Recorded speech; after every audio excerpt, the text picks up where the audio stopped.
Okay, very good evening, all. Welcome to the problem solving session number 11 of the course, Mechanics of Materials. So, this week we'll see some of the problems from week 11 lectures. So, mainly we are going to see thick walled cylindrical vessels, problems based on that, and some problems based on thin walled cylindrical vessels. Finally, based on failure theories. So, let's get started. First, let me start with the problem on the topic thick-walled vessel straight away. The first one, the first topic that we are going to see is thick-walled cylindrical vessels. Vessels. Okay, so let me write the problem.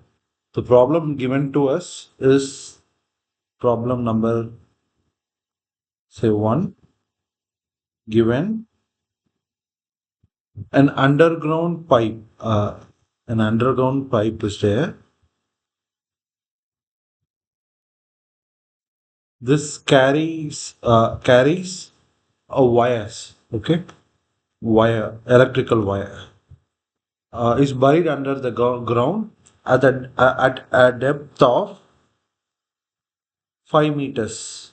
Okay, from the center of the pipe, there is some pipe. Okay, I'm just cutting a section, and the distance from the ground level. This is given as 5 meters. Okay, the pipe is having an internal diameter of 500 mm. The cross section is like this. So the internal diameter is 500 mm. By the way, this is external, this is internal. So di equal to 0.5 meters, and the thickness is 0.1 meters. Thickness is 0.1 meters. So the external diameter, the outer diameter will be 0.5 plus 0.1 plus 0.1, which is 0.7 meters. Okay, these are all given. The material of the pipe has an Young's modulus value of 20 gigapascal, and Poisson ratio value is 0.15. Okay. Assume that the soil here, the soil which are here, this is uniformly distributed. Okay, or soil, and the soil has the weight density of soil is 15 kilonewton per meter cube. Okay, right. Now, what we need to find? We need to find some of the following thing. The first, magnitude of radial stress, hoop stress, and axial stress. Sigma RR, sigma theta theta, and sigma ZZ, right? Axial stress. Along, this is the Z direction, this is Y, and this is X. Okay. Along, no, at outer and inner surfaces. At outer surface and inner surface. So all these things we need to find. Okay. So again, I repeat. So we have been given with a cylinder. By the way, this is thick wall cylinder because we have the outer diameter to the thickness ratio. The radius to the thickness ratio, it is more than 10. So we say it's a thick wall cylinder, and it has been subjected to some external pressure, say soil, and Inside there is no pressure. So it's very important to note in the question PE is given, PE is there, but PI is not there. Okay. Inside there is no pressure. And now we need to find the radial hoop stress and axial stress. Okay, this is the question. Let's begin. So first, how to solve this problem? This boundary value for any problem, we solve by starting with the displacement field, right? So solution. First, like let's write the displacement field. What is the displacement field for this? So U will be, we have only the radial component, right? And there is no circumferential component and the axial component. Okay. So this is equal to UR. This is the displacement field. And how about the displacement gradient? Say H will be gradient of U. In terms of cylindrical polar coordinates, we write this as dou UR by dou R, and dou U, this will be dou UR by dou theta minus U theta by R, and dou UR by dou Z, dou U theta by dou R, dou U theta by R, dou theta plus UR by R, and dou U theta by dou Z. And this will be dou UZ by dou R, and dou UZ by R dou theta, and dou UZ by dou Z, right? Now, for our problem, U theta is 0 and UZ is 0. So, this will become directly, can write dou only dou UR by dou R, and this is 0, this is 0, this is 0, and here one first term will be 0, the second term will be there, and here 0, here 0, 0, and 0. Right, this is my displacement gradient. Now, once this is done, then we write the strain tensor. Strain tensor is half H plus H transpose. So this implies for this particular thing, since it is symmetrical, H transpose are same. So this is going to give the same uh, tensor dou U R by dou R, 0, 0, 0, U R by R, 0, 0, 0, 0. Okay, so strain tensor is done. Now from the strain, we write the stress tensor using constitutive relation. So sigma is given by, sigma is equal to lambda times trace of epsilon identity plus 2 mu epsilon, right? This is the constitutive relation in general. Okay, so when we substitute this, you will get lambda times trace of epsilon will be dou U R by dou R plus U R by R and plus 0. Okay, times identity will be 1 0 0 0 1 0 0 0 1 plus 2 mu epsilon dou U R by dou R 0 0 0 U R by R 0 0 0 0. Okay, so this will give us lambda plus 2 mu, and this will be dou u r by dou r. Okay.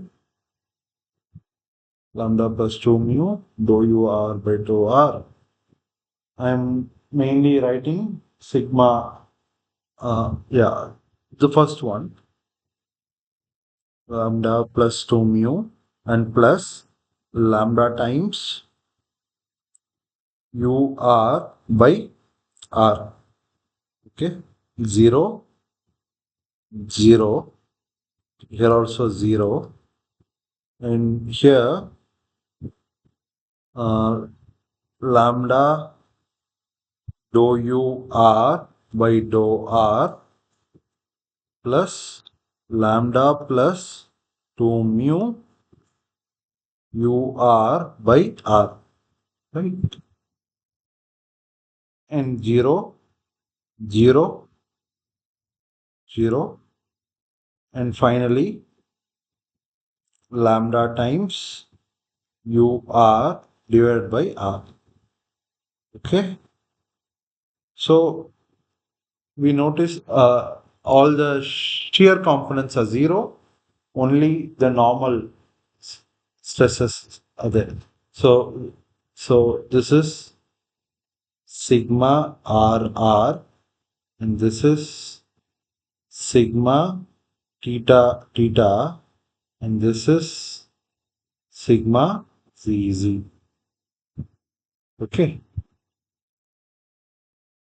fine. Now we have to use equilibrium equation. Divergence of sigma will be equal to 0, assuming the body forces are 0 and the body is in static equilibrium, right? So this, when we do, the divergence of sigma is for a cylindrical polar coordinate system will be given by dou sigma r r by dou r plus dou sigma theta r theta by r dou theta plus dou sigma r z by dou z plus sigma r r minus sigma theta theta divided by r. Okay, and here dou sigma r theta by dou r plus dou sigma theta theta by dou theta plus dou sigma theta z by dou z plus 2 sigma r theta by r. And third one, dou sigma r z by dou r plus dou sigma theta z by r dou theta plus dou sigma z z by dou z plus sigma r z by r. Okay, this will be equal to 0, 0, 0. Right. So for our case, in this particular problem, uh, everything will become 0. The entire, this will become 0. This will become 0. This and this will become 0. So remaining only one equation remaining, which will be dou sigma r r by dou r plus sigma r r minus sigma theta theta divided by r is equal to 0. Okay. Now we already have sigma r r, sigma theta theta from here. Let's just substitute it. So dou by dou r of lambda plus 2 mu dou u r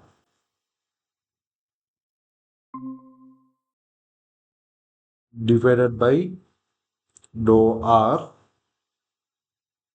plus lambda times UR divided by R. Okay. Plus sigma RR minus sigma theta theta divided by R. How can we write lambda plus 2 mu dou UR by dou R plus lambda UR by R minus again lambda dou UR by dou R minus lambda plus 2 mu UR by R. The whole divided by R equal to 0. Okay. Now first there is a derivative with respect to R. So lambda plus 2 mu is a constant. Lambda plus 2 mu. This will become dou square UR by dou R square plus lambda is a constant, and UR by R, we'll apply the quotient rule, VU dash minus UV dash by V square. So VU dash minus UV dash by V square. Okay. Remaining lambda plus 2 mu. So lambda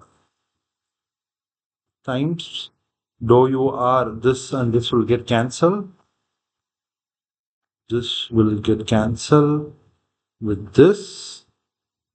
And what else? Lambda UR by R and lambda will get cancelled. So remaining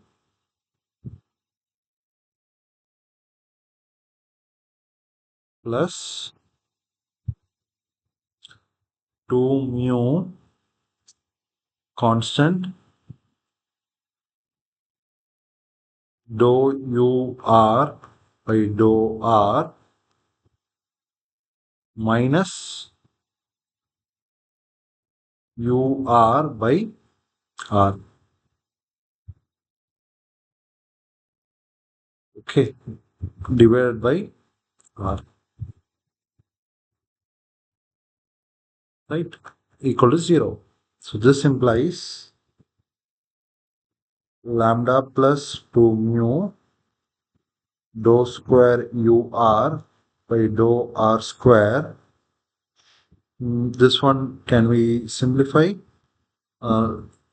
Lambda times lambda by R dou UR by dou R minus lambda divided by R square UR plus 2 mu by R dou UR by dou R minus 2 mu by R UR by R. So 2 mu by R square equal to 0. Further simplification, dou UR by R, and this there is a term. So lambda plus 2 mu we can get common. Dou square UR by dou R square plus 1 by R. I'm talking about this term and this term. So lambda plus 2 mu went out. 1 by R dou UR by dou R will be there. Lambda plus 2 mu went out, and here also lambda plus 2 mu can be taken outside, so there will be a negative sign, and UR divided by R square will be there. Okay, this will be equal to 0. Now, this implies either lambda plus 2 mu should be equal to 0 or this term in this bracket should be equal to 0. Now, lambda plus 2 mu from the constant relation, we know it cannot be 0. So, only dou square u r by dou r square plus 1 by r dou u r by dou r minus u r by r square equal to 0. So this should be equal to 0. Now if we solve this, we will get the ur, right? Now how to solve this? We'll use integration, but before that we have to simplify this. Like this particular thing here can be written as it's like vu dash minus uv dash by v square, right? So this is nothing but dou by dou r of ur divided by r, okay, plus dou square ur by dou r. So all these things are mathematics. So the physics of the problem will be come once when we apply the boundary conditions. Depends on the problem given statement, right? So except that everything will be differential equation, integration, right? Basic algebra, all those stuffs. And the steps are similar in all the problems, right? From axial members to flexural members to torsional members. Now it's pressure vessels. Okay. So this, when we do integration, this will become dou u r by dou r plus this will become ur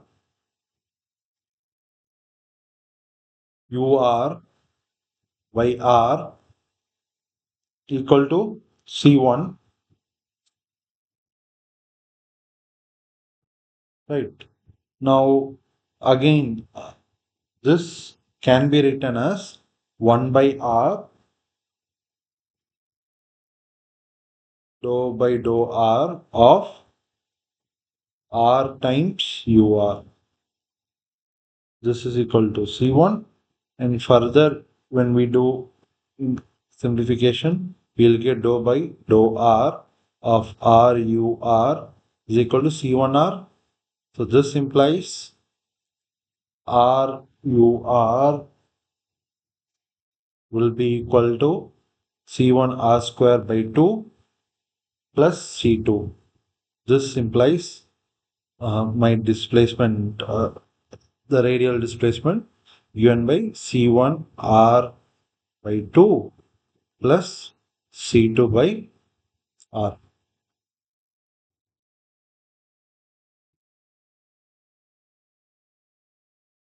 Okay,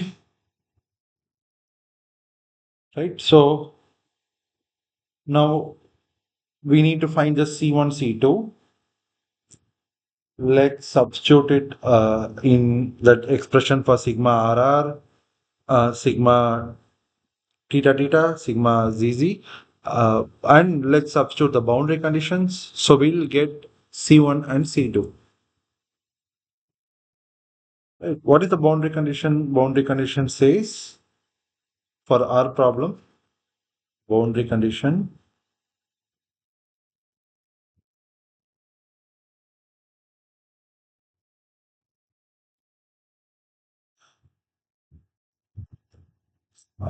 by the way, all these things would have been derived in the lecture, weekly lecture, but the difference would have been the boundary condition. There, the boundary condition would have been different, but in this problem, it is something different.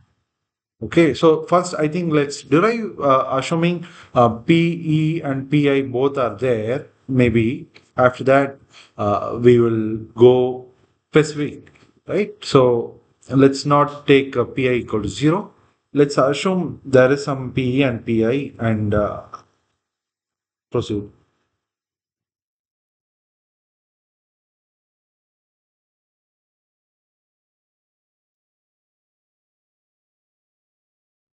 Okay. Let's say we have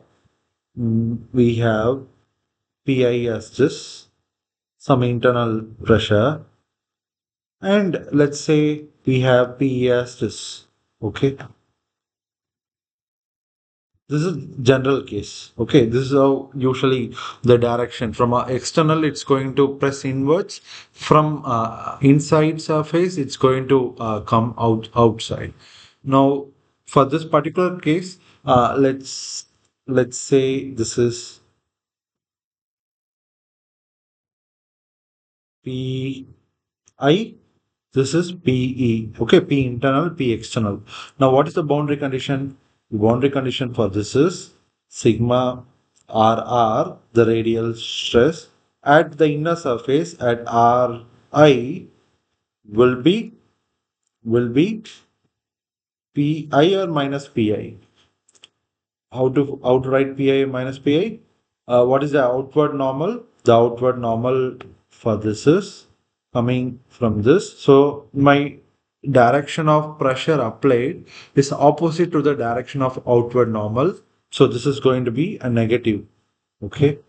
And sigma RR at R naught will be, and again here also it is opposite. So minus PE.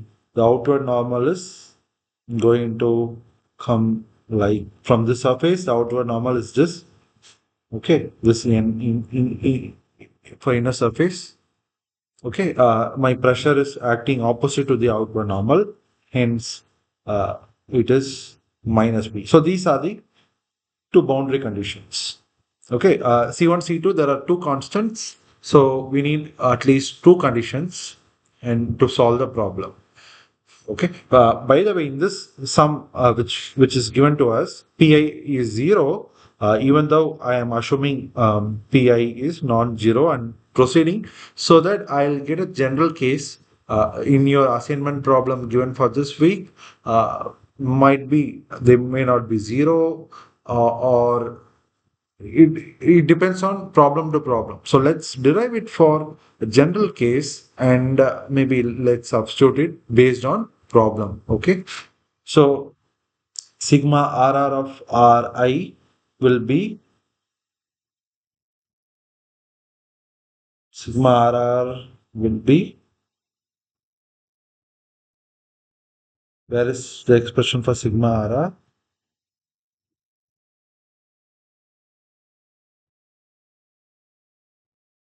Here it is. Here it is. Lambda plus 2 mu times dou UR by dou R. So say this is boundary condition 1, boundary condition 2. First of all, let's find what is sigma RR of say R. This is equal to lambda plus 2 mu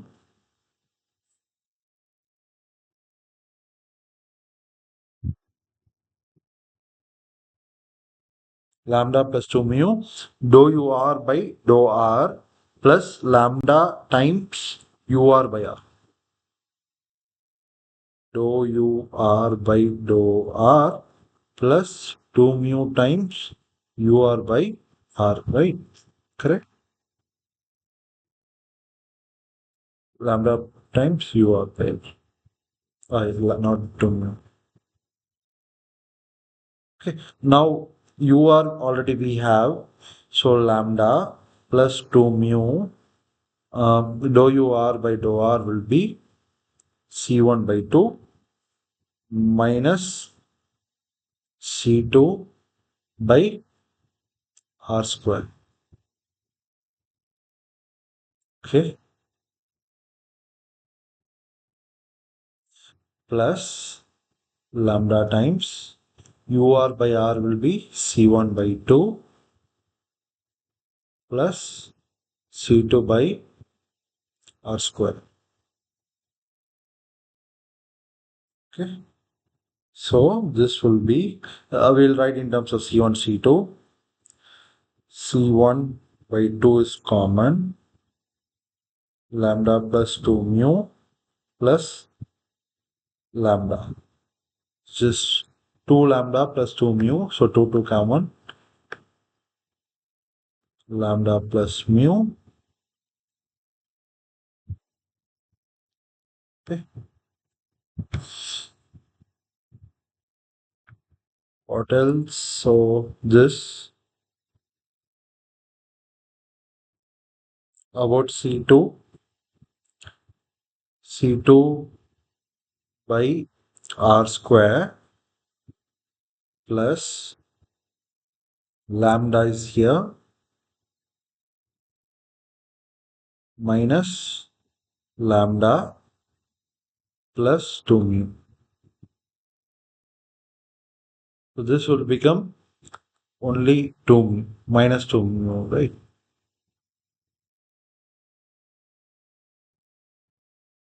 2 mu. This minus should have been here. Okay.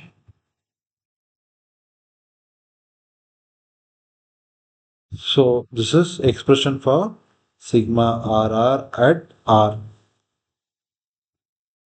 Now let's substitute the first boundary condition.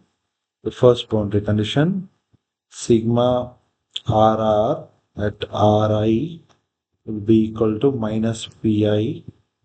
So this will be equal to C1 times lambda plus mu minus C2 by Ri square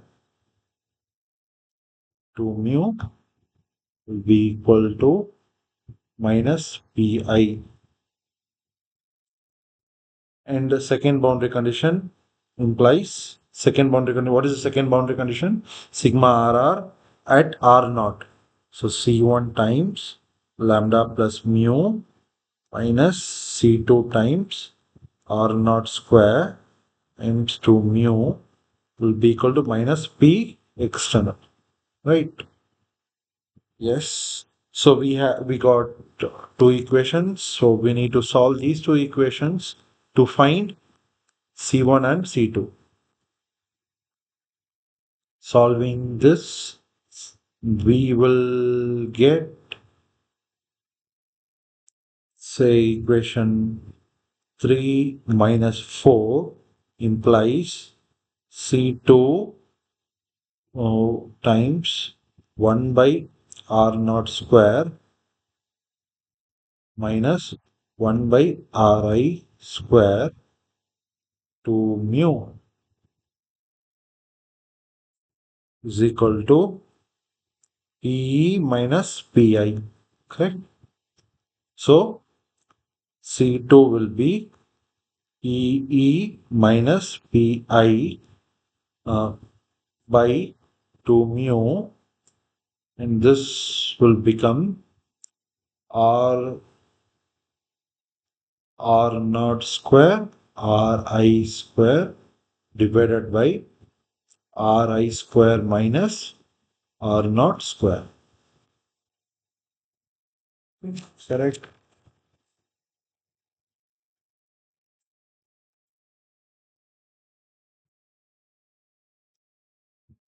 Right. Now, how about C1? Equation number, say, 4 implies C1 into lambda plus mu minus C2 by the 2 mu will get cancelled, and Pe minus Pi divided by R naught square times R naught square Ri square by Ri square minus R naught square. This is equal to minus Pe. So this will be R naught square will again get cancelled. So C1 times lambda plus mu will be equal to Pe minus Pi divided by Ri square divided by Ri square minus R naught square minus PE. So for the simplification, PE RI square minus PI RI square minus PE RI square plus PE R naught square whole divided by Ri square minus R naught square. So this into equal to this, and this will get cancelled.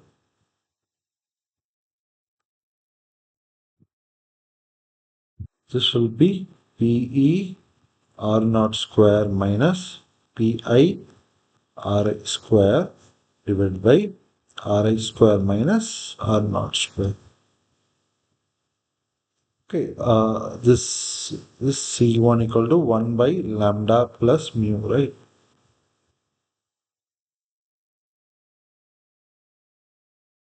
Okay. Yes, so C1, C2 is done. What else? Here C1 and here is C2. Now we are ready to substitute back into sigma RR, sigma theta theta, and sigma R theta. Sigma, sorry, CZ. Where is this sigma RR? Yes, so sigma RR is here, right? This expression.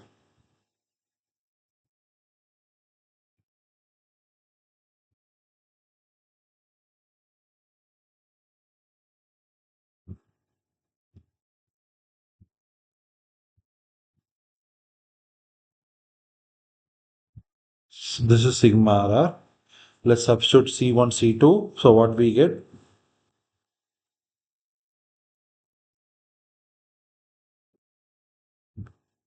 Sigma RR of R will be equal to lambda plus mu straight away get cancelled. So PE R naught square minus PI RI square divided by RI square minus R naught square minus C2 by R square. Sorry, what is C2? The 2 mu will get cancelled. So C2 is P minus PI. PE minus PI. 2 mu will get cancelled divided by R square. Uh, R naught square Ri square. R naught square Ri square divided by Ri square minus R naught square. Okay, I hope I didn't miss anything. No. Right. So finally we get sigma RR. Can we able to simplify this further? Yeah, we can write this implies maybe we'll write PE R naught square minus PI RI square divided by RI square minus R naught square minus PE R naught square RI square divided by Ri square minus R naught square plus Pi R naught square Ri square divided by Ri square minus R naught square. So Pi, I miss something. I miss R square here. r square here. Okay. Pi ri square can be taken common, divided by ri square minus r naught square. So this will become r naught square by r square, r naught square by r square, minus 1, right? Similarly, Pe r naught square by ri square minus r naught square can be taken common. So from the first term, there will be 1, and from this minus ri square divided by r square. Okay.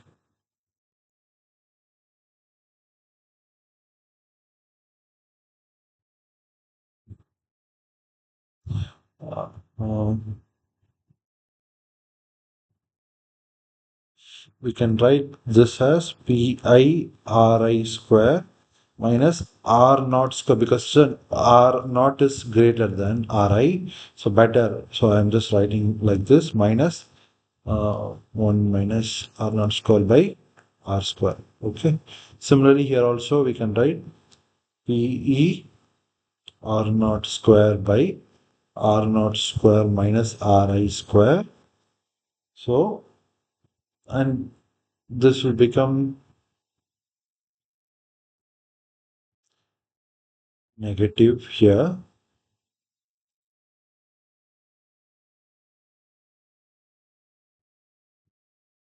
And this, is there any sign difference?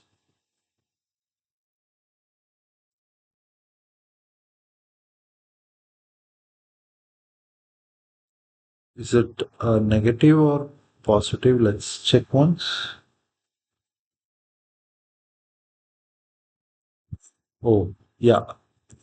This we can write ri square by r square. Okay, so finally, this is sigma rr of at r.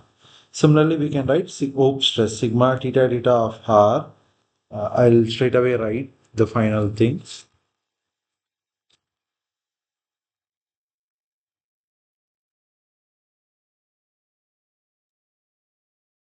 One second. Let's just check. I think this is minus, because I just swapped sign here. So this should be minus. And this will become Pi. In the same procedure, we can compute Ri square divided by R naught square minus Ri square, 1 plus R naught by R square minus P naught R naught square by R naught square minus Ri square, 1 plus Ri square by R square. Okay. And actual stress sigma zz of R will be minus mu times Pi Ri square minus P naught R naught square divided by R naught square minus R square. Okay, fine. So this is the stresses. Now let's go back to the problem. We need to find the radial stress, axial stress, and hoop stress. So let's first find radial stress at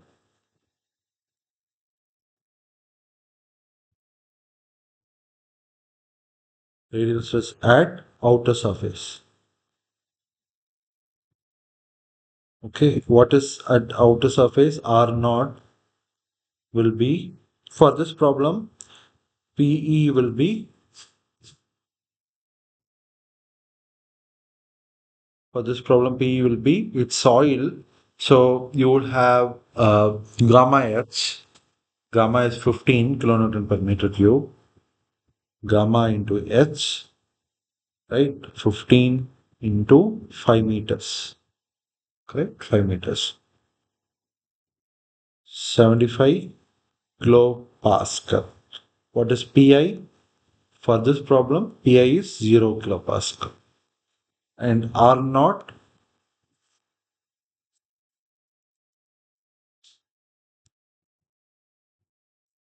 R naught is zero point 0.7 by 2, so 0.35 and 0.25. 0.35 meters, Ri will be 0.25 meters. Anything else we need? No. And mu was 0.15. Right. Now this implies sigma RR at R equal to RO outer will be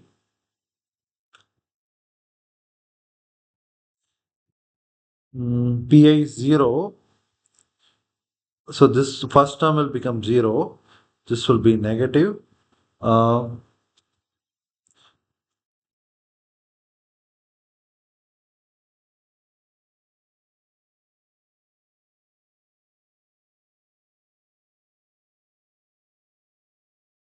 Negative P is 75 kilopascal.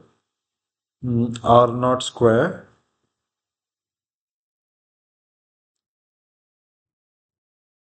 R naught square is 0.35 square divided by R naught square minus Ri square. 0.35 square minus 0.25 square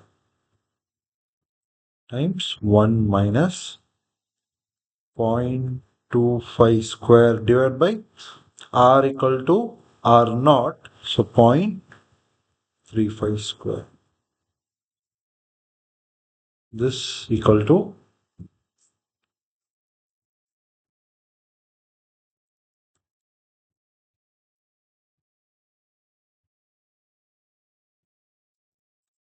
0.25 square divided by 0.35 square. 0.25 square divided by 0.35 square minus 1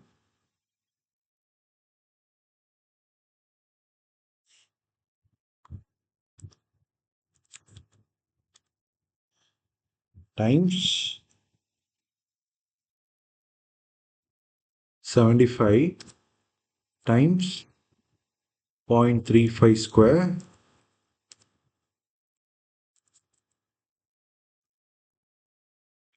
divided by 0.35 square minus 0.25 square.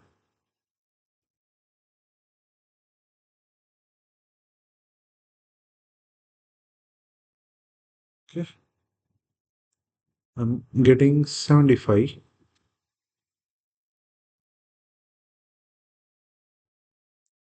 Right, yeah, 75 kilopascal.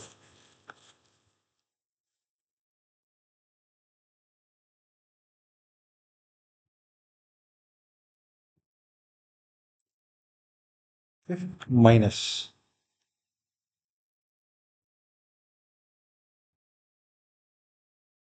Okay, so the magnitude will be 75 kilopascal. The magnitude at R equal to R naught will be 75 kilopascal. Okay, because it is, see, whatever we got is nothing but the external pressure, because the radial stress at the outer surface will be Nothing but the external pressure. And the radial stress at the inner surface will be what? It will be Pi, na? It is 0. So this is just a boundary condition we are just checking. Radial stress at inner surface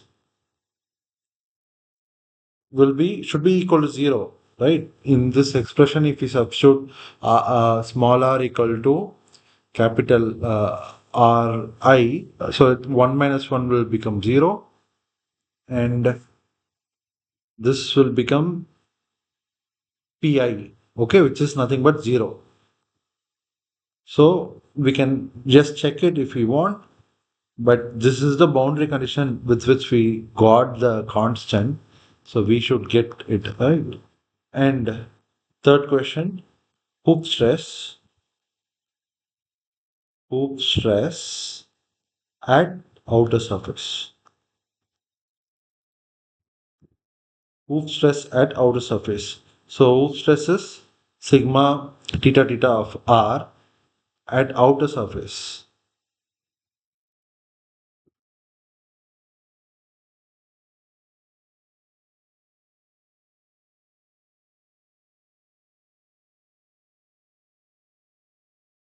This is hoop stress. This implies at r equal to r naught sigma theta theta of r naught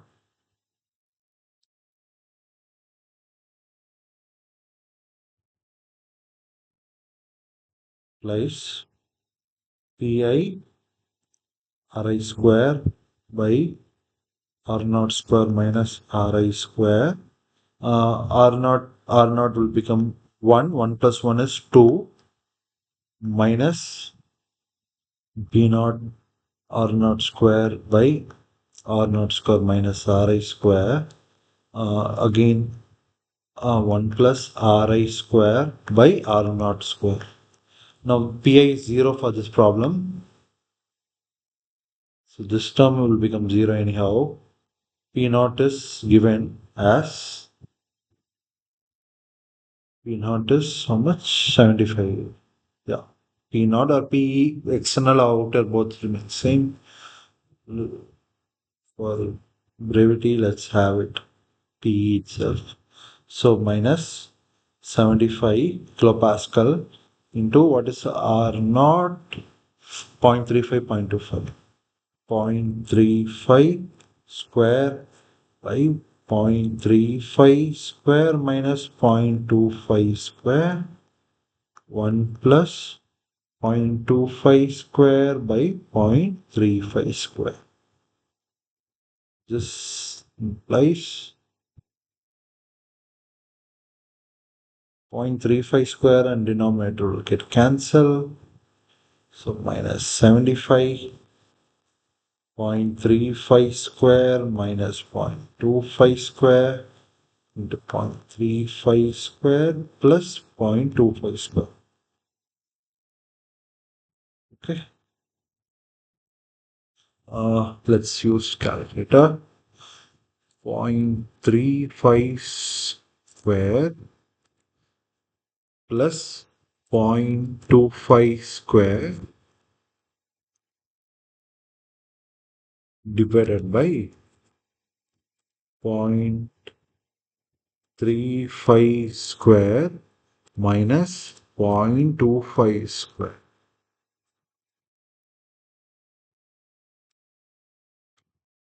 into 75,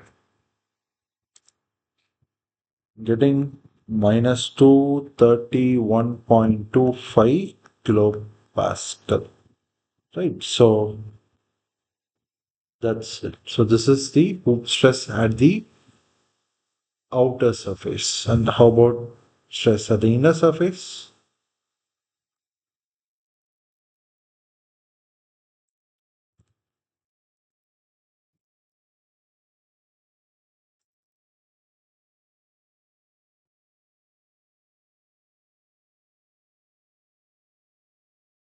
At the inner surface, we'll substitute R equal to sigma theta theta R equal to Ri. Okay.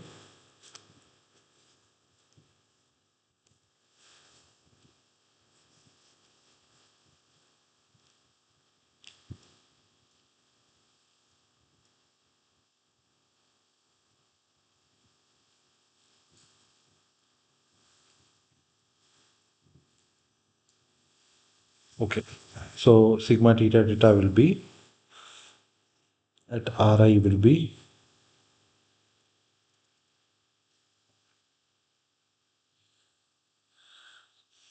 here anyhow pi is 0.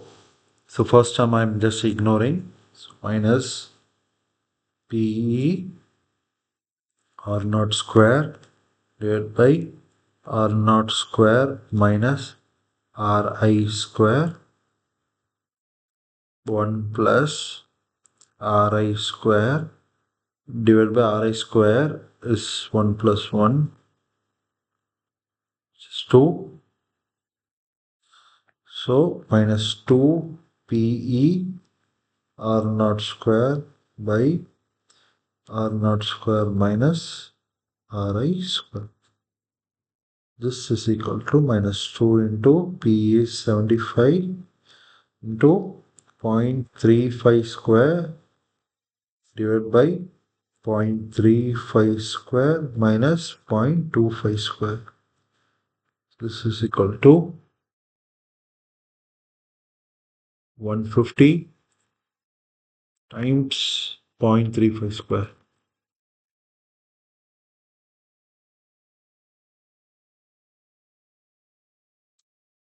Okay.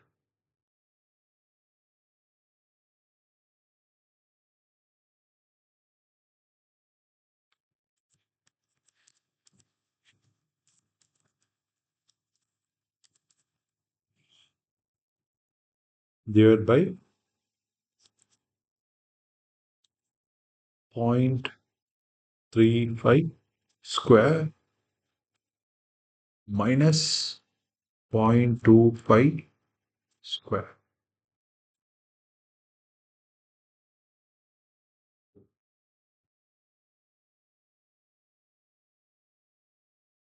This is minus 306.25 kilopascal. Okay.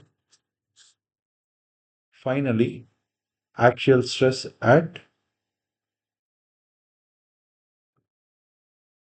axial stress will be same anyhow. So it's not going to depend on R. It's a constant throughout the cylinder.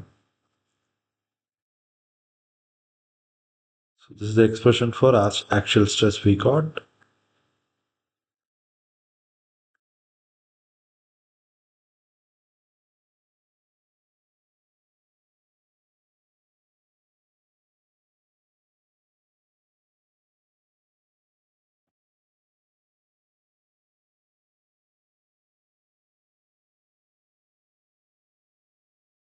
So axial stress will be sigma zz of R will be minus 0.15, 0 minus 75.35 square by 0.35 square minus 0.25 square. So this is equal to 75 into 0.35 square into 0.15 divided by 0.35 square minus 0.25 square.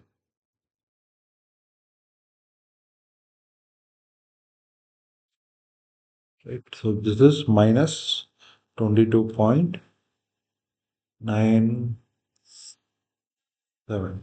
kilopascal. Okay, the magnitude will be 22.97 kilopascal.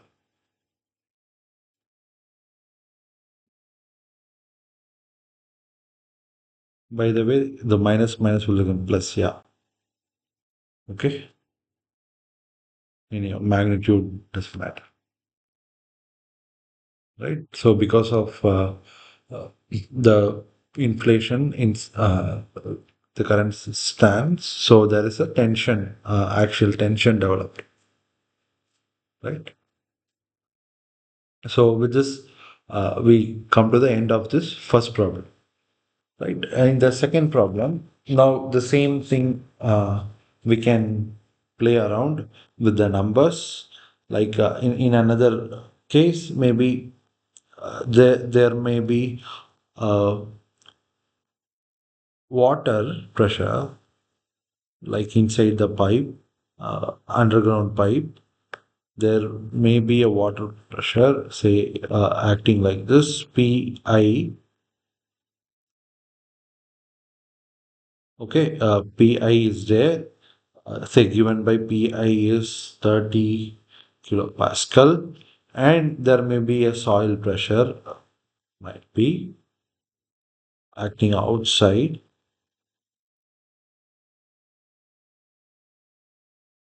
This may be P external, should have been, say, P equal to, say, 20 kilopascal, and we need to find the same, the all the stresses. Say for this R not equal to 500 mm and R I equal to, say, 300 mm. Okay, so all these numbers can change. Now you can unmuse, say, 0.15. Now again you can just substitute it in the expression. So these three are the main expressions.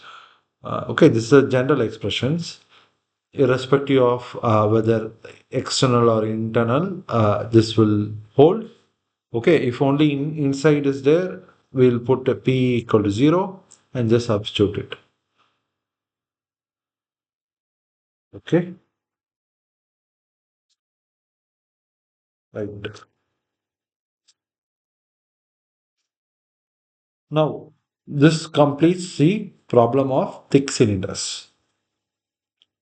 We have to be careful from the question whether the internal and external pressure is 0 or non-zero. So depending on that, the problem will differ. Now let's move on to the thin wall cylinders.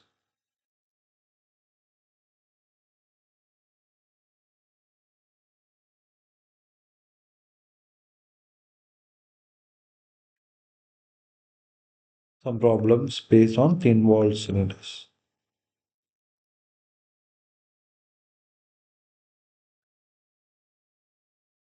Okay. Before going into, we need to know the expressions for both the hoop stress and the axial stress. Radial stress anyhow will be 0 for the case of thin wall cylinders.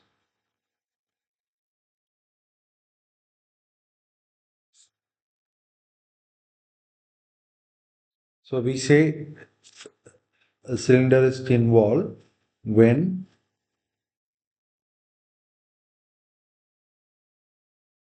the mean diameter, this is the mean diameter, sorry, mean radius, say, and the thickness. And thickness is very, very small, right? So, or in other words, the radius is large. This ratio, if it is more than, say, 10, it is called thin wall cylinder. So, from the problem, we need to first identify whether the problem is thick wall or thin wall, right? If this number is more than 10, anyhow, we can just assume the radial stress to be 0, and we can just solve, cut the free body and get the hoop stress and the axial stress. So here the hoop stress will be Pi minus Pe times Rm by T. Please go through the lectures for the derivation of this. This is pi Rm by 2t. Okay. This is the formula that we will use to solve the problem. And the stress tensor is given by sigma for a thin wall cylinder 0, 0, 0, 0, 0, sigma hoop 0, 0, sigma axial.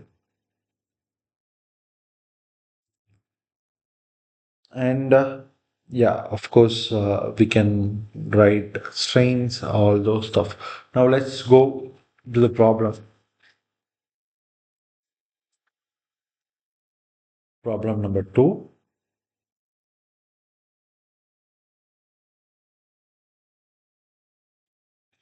Let's say a long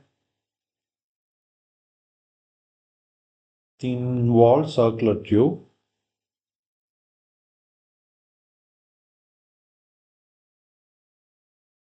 with average diameter of say 1 meter and wall thickness 8 mm, subjected to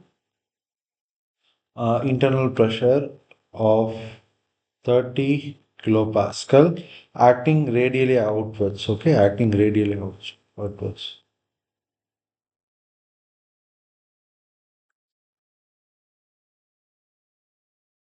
The ends of the tube are closed.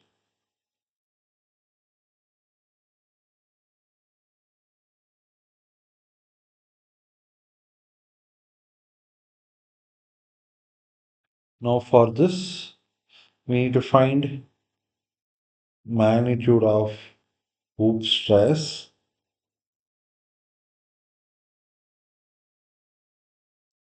and magnitude of axial stress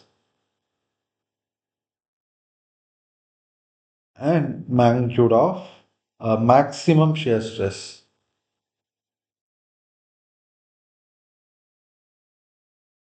in the tube. Okay, this is a question. Right? Straight away we can solve. So first we need to find the magnitude of hoop stress. So hoop stress is given by Pi minus Pe uh, times Rm by 2t. Now for this particular problem, what is Pi? Pi is 30.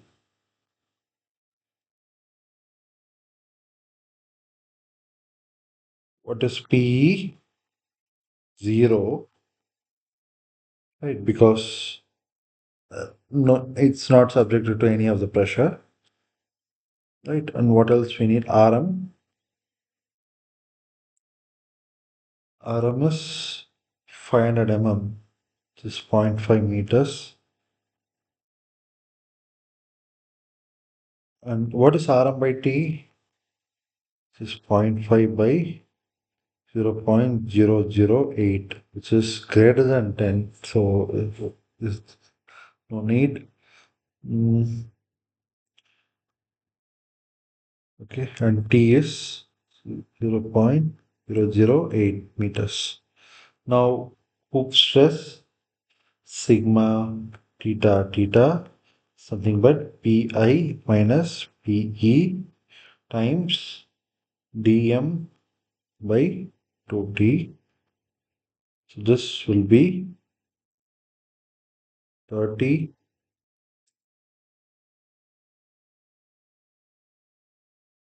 minus 0. This is instead of the diameter, we'll write Rm by T. Rm is 0.5 by 0.008. This implies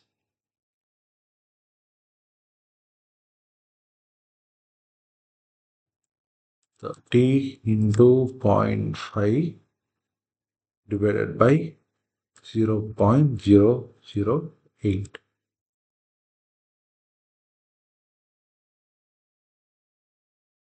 kilopascal.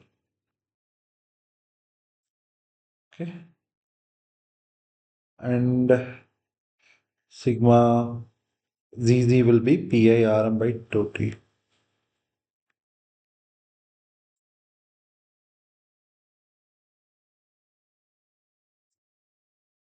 This will be 30 into 0.5 by 2 into 0.008, which is half of this 15 by 0.016, 15 by 0.016, 937.5. Okay, simple, straightforward problem. Now, what is the maximum shear? Okay, this is A, this is B, and C is maximum shear. So max, we know maximum shear is sigma 1 minus sigma 2 by 2, sigma 2 minus sigma 3 by 2, sigma 3 minus sigma 1 by 2. The magnitude of these, right? The maximum of all these three is the maximum value. For this particular case, 0, 0, 0, 0, 1875, 0, 0, 0, 937.5. So, tau max will be maximum of,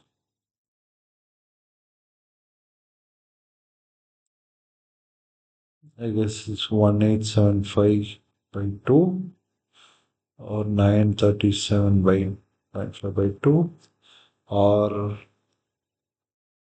1875 minus 937.5 by 2. This will be, should be 937.5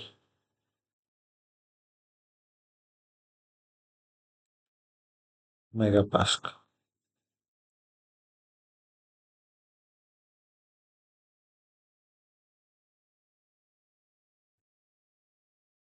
Okay, fine. Right. Let's solve some more problems from thin wall cylinders.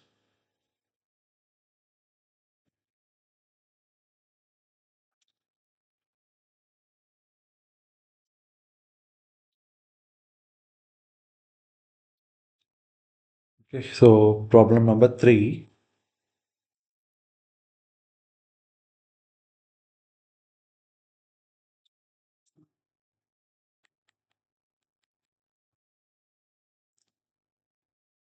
Given a compressed air tank is supported by two cradles. So say suppose you have compressed air tank, the picture is given, assume this is that, it's cylindrical, okay, and it is supported by two cradles, like kind of support.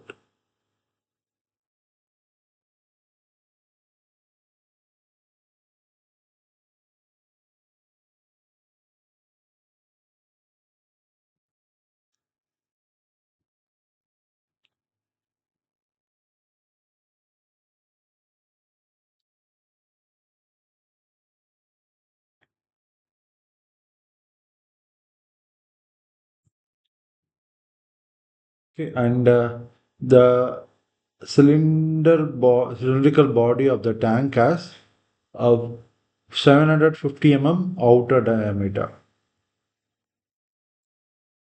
So the outer diameter is 750 mm. And the length is from here to here. The length is 2.4 meters. Okay.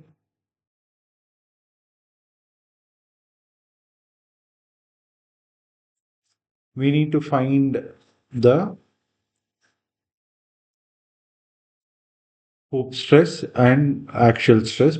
But before that, outer diameter is 750 as I told.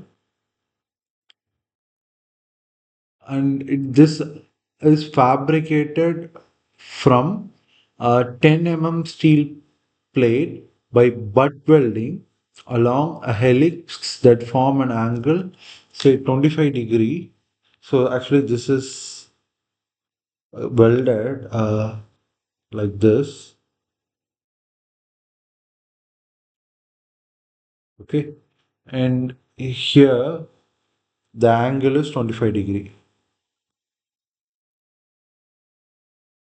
This is 25 degrees. Okay. Um, so this is actually fabricated. I'll write this. Fabricated from a 10 mm steel plate by butt welding along an ellipse.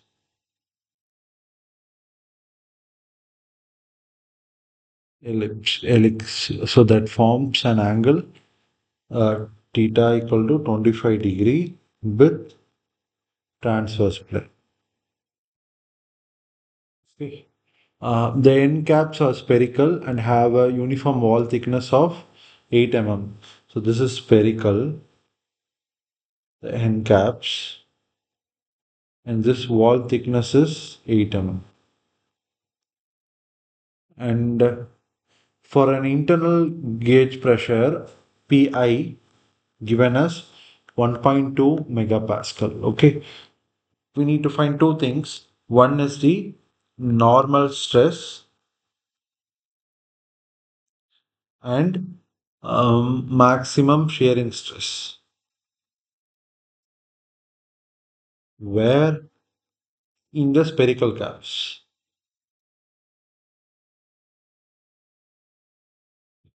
Okay, that's number one. Number two, we need to find the stress in the direction perpendicular and parallel to the helical weld.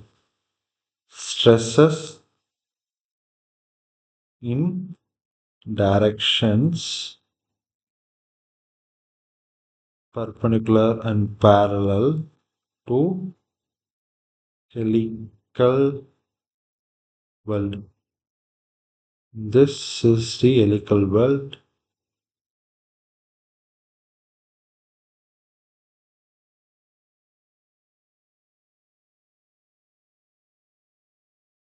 Okay.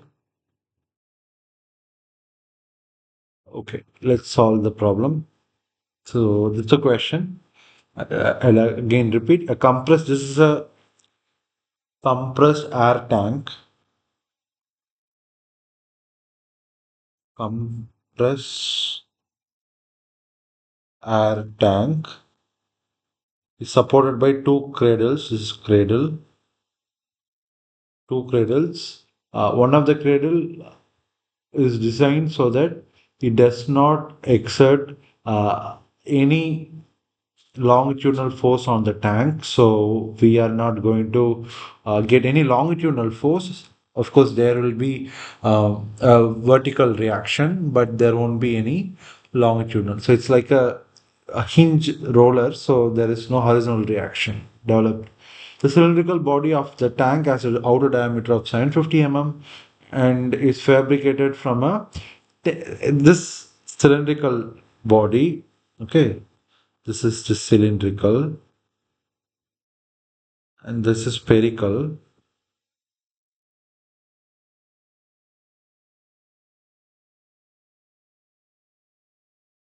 Okay, this cylindrical is actually has an outer diameter of 750 mm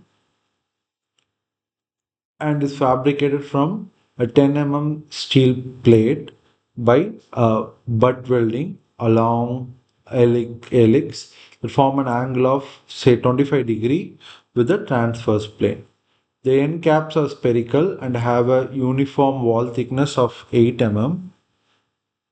for an internal gauge pressure of 1.2 megapascal, we need to find the normal stress and shearing stress in the spherical cap. So let's just solve.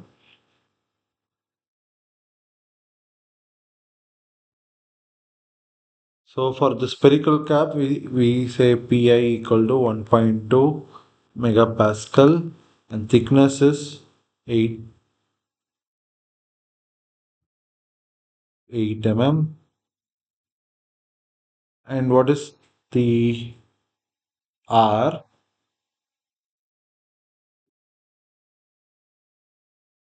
R will be totally it is 750 by 2 minus 8. Okay, 375 minus 8 will be 367 mm. Okay. Now the normal stress is nothing but the hoop stress. So that is PR by,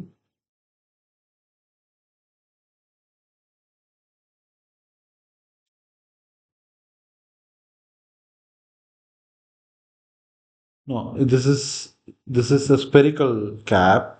So in the spherical cap, so we will have sigma 1 and sigma 2 as, okay, we haven't seen the derivation, but let me write. So sigma 1 and sigma 2 are the normal stress in case of a spherical object.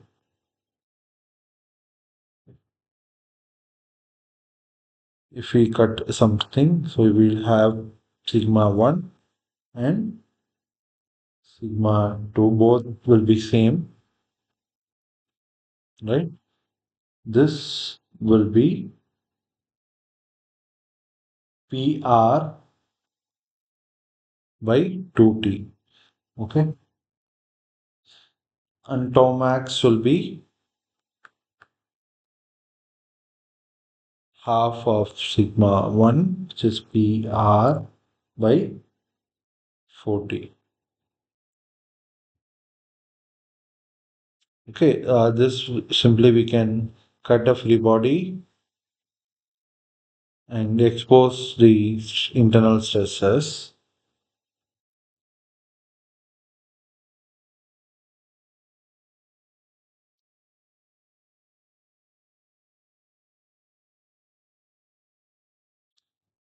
We can able to get this sigma 1 and sigma 2. This is say sigma 2 dA is the force and PdA is the internal pressure. We can equate this with thickness acting over the thickness T and we can get these expressions. Okay, so for the spherical thing, initially I've written only for cylindrical. So this implies sigma 1 and sigma 2 will be normal stresses will be PR by 2T, which is 1.2 megapascal Newton per mm square. So P 367 mm by 2 into 8. So we get 1.2 into 367 by 16. 27.525 megapascal. This is normal stress. Shear stress will be, tau max will be uh, half of the normal, which is 13.75 megapascal. Okay, so this is the first part. The in the spherical cap, the normal stress and the maximum shearing stress. Now we'll move on to the cylindrical body. So in the cylindrical body,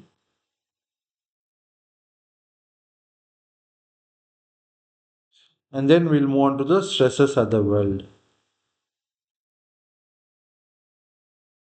In the cylindrical body, we know already we have the formula for sigma 1, which is the hoop stress PR by T, will be already we have this. So 27, which is 13 point. No, so here dimensions are different. So PR, what is P? 1.2. What is R? 750 by 2, which is 365.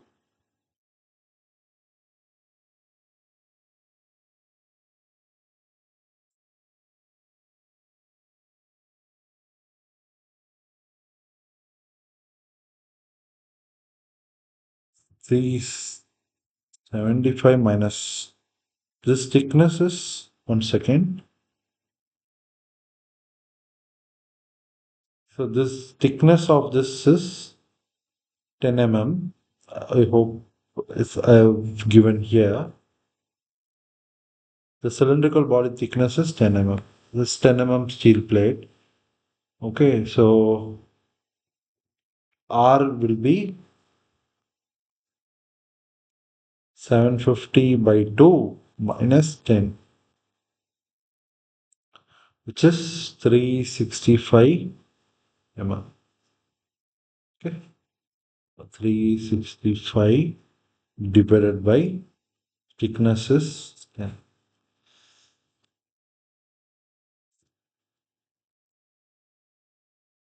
1.2 into 365 by 10. 43.8. Now about sigma 2, which is the actual, is nothing but the half of this. Half of this will be 21.9 megapascal, right? Because it's sigma PR by 2T. And we need to find the stresses at the weld actually. So sigma weld, normal and shear stress at the weld.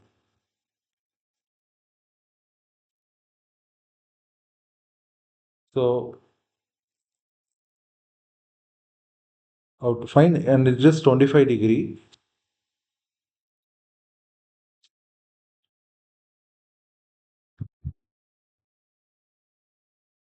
And this sigma 1, sigma 2 are the principal stresses. So we need at some other plane which is at 25 degree. Okay, I think we can also draw this in Mohs circle. Say, let me draw the sigma, the tau, and here sigma 1 is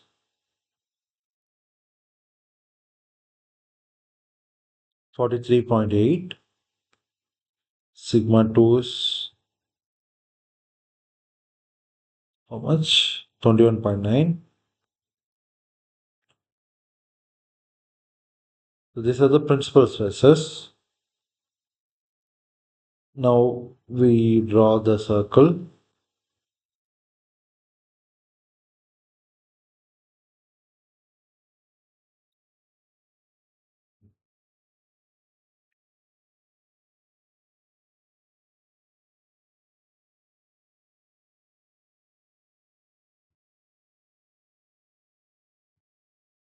Okay, this is this, this is this. and the center of the circle.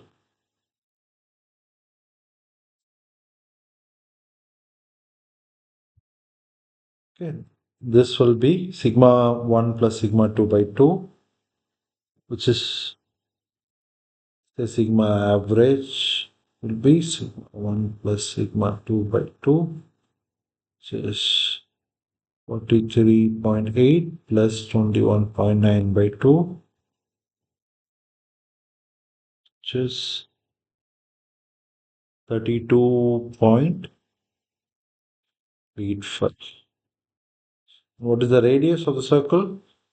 Sigma 1 minus sigma 2 by 2, which is 10.95 megapascal.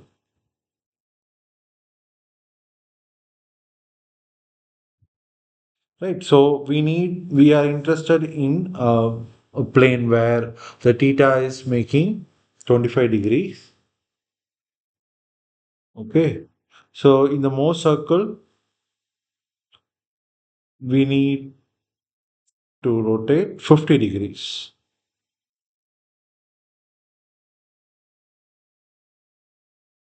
Okay. So from theta B,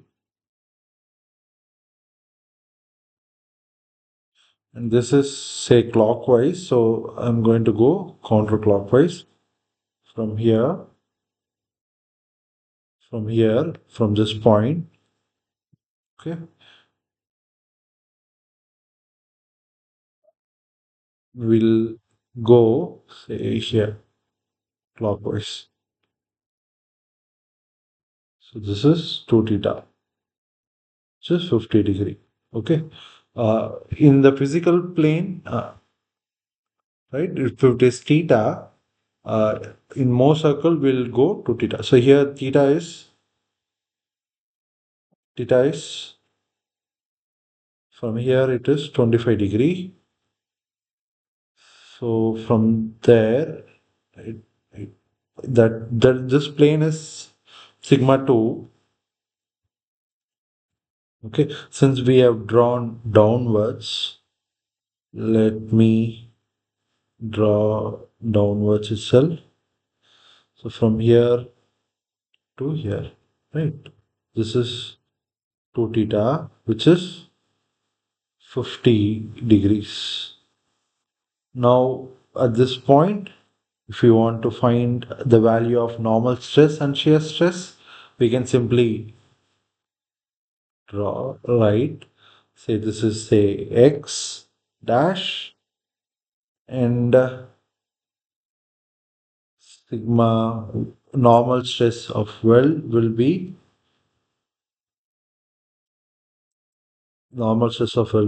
sigma of average minus this r cos 2 theta, right? R cos 50.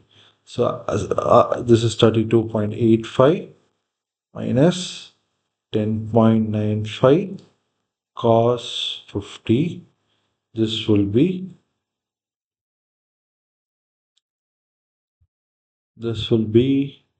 25.8 megapascal. Okay. Similarly, shear well will be equal to simply R sine this one.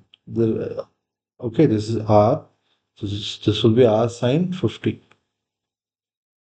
So radius is 10.95 sine 50. This is equal to 8.38 megapascal.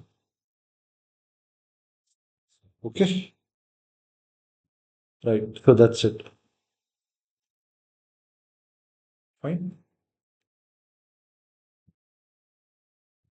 So in this problem, we just combine the spherical shape cylinder with the cylindrical shape, right? So we saw for spherical case, the hoop stress and the actual stress values are same because of the geometry.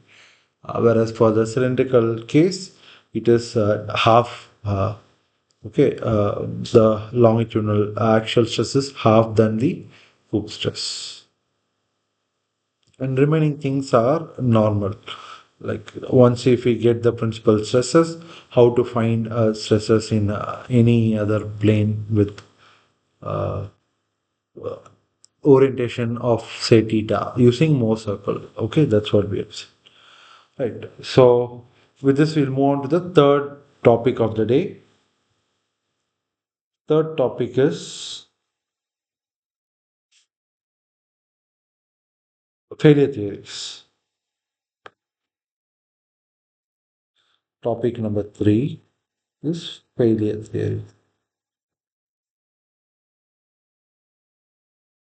Now we'll see some problems from uh, Tresca criteria and von Mises criteria, which will be helpful to solve the assignments. So given this is number four, given a plate subjected to plane stress state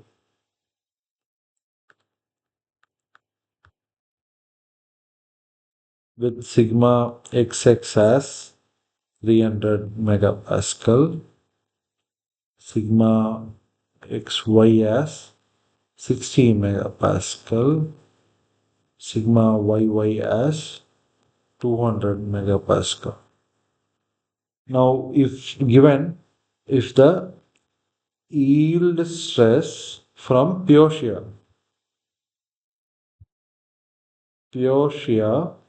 test on this plate is 175 megapascal, we need to check whether to find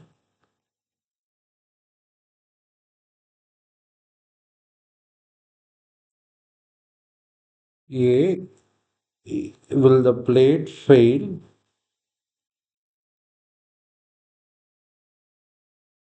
according to Tresca criteria. Second is von Mises criteria. Okay, so this is given. Now we need to know what is the criteria for a material to say that it undergone failure as per various failure theories, right? So as per Fresca criteria,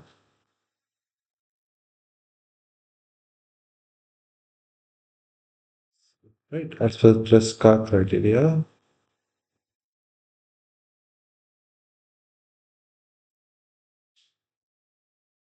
the tau max, the maximum shear stress in a material should be less than or equal to this material parameter. Okay, from the pure shear experiment, if you are doing, this will be nothing but the yield stress in pure shear. Okay, shear. So let me write tau pure shear. Okay, first we need to find this tau max. For tau max, we need to know that sigma 1, sigma 2, sigma 3. So let's solve. What is sigma 1? This is plane state, plane stress state. So we know sigma 3 will be 0, sigma 1, sigma 2 will be sigma xx plus sigma yy by 2 plus or minus root of sigma xx and a sigma yy by 2 the whole square plus sigma xy the whole square.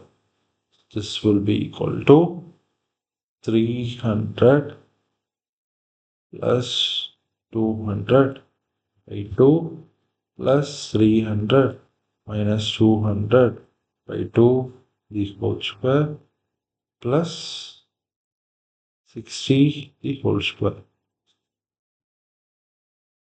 Okay, so 300 plus 200, 500, 250 plus 300 minus 200 is 100. 100 by 2 is 50. 250 plus or minus 50 square plus 60 square. 50 square plus 60 square root of 78.102. So this will be plus 250 gives 328.1 minus 250 gives 171.897. Okay, megapascal, right? So tau max now will be sigma 1 minus sigma 2 by 2, sigma 2 minus sigma 3 by 2, sigma 3 minus sigma 1 by 2, maximum of this will be, I am sure this will be 0, the third one, so the maximum will be 328.1 minus 0 by 2. This is not required. So 328 by 2 by 2, 164.45. Okay, this is maximum shear. Now, what is kappa for this material given? It is 175 megapascal. So here, since tau max is actually less than kappa, right? Which is 175.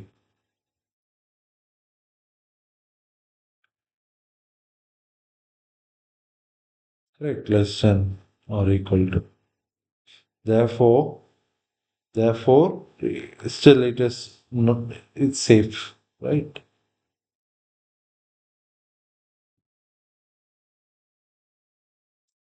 It is, it, it won't fail.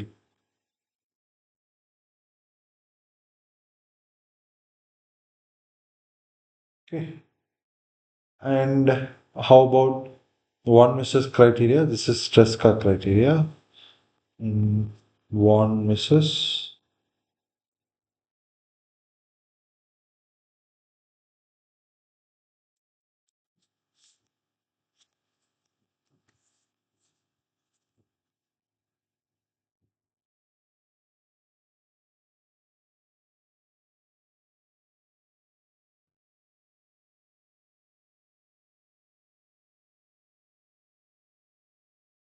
One misses criteria says that. Okay, I didn't write, so let me write. This K to D, the invariant K to D should be less than or equal to kappa square. Okay. In case of pure shear, this kappa square is nothing but uniaxial seam. So K to D is nothing but 1 by 6 sigma 1 minus sigma 2 the whole square plus sigma 2 minus sigma 3 the whole square plus sigma 3 minus sigma 1 the whole square. 1 by 6, 328.1,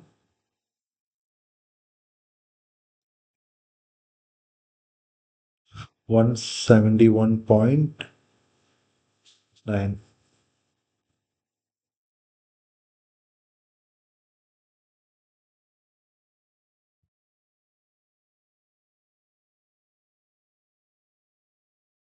Okay, so let's solve.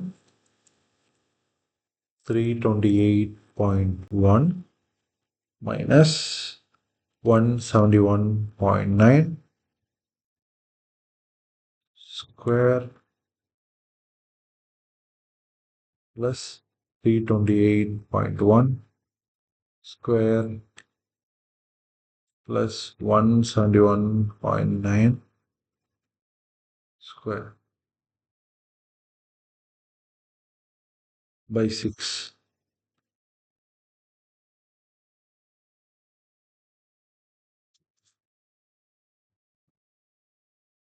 26,932.9.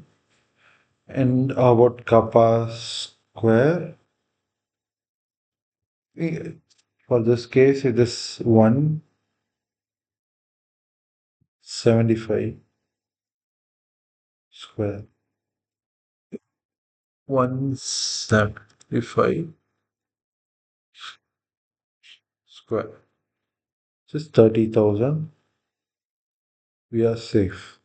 Right? 30,625. So since K 2D less than kappa square, therefore the uh, material won't fail as per von Mises criteria. Okay. If this value is more, then it will fail, right? And this in this question we have been given with the pure shear test. Suppose if it is a uniaxial case, then we would have got a different kappa, right? This would become, if it is uniaxial, this kappa would become sigma yield of uniaxial by 2.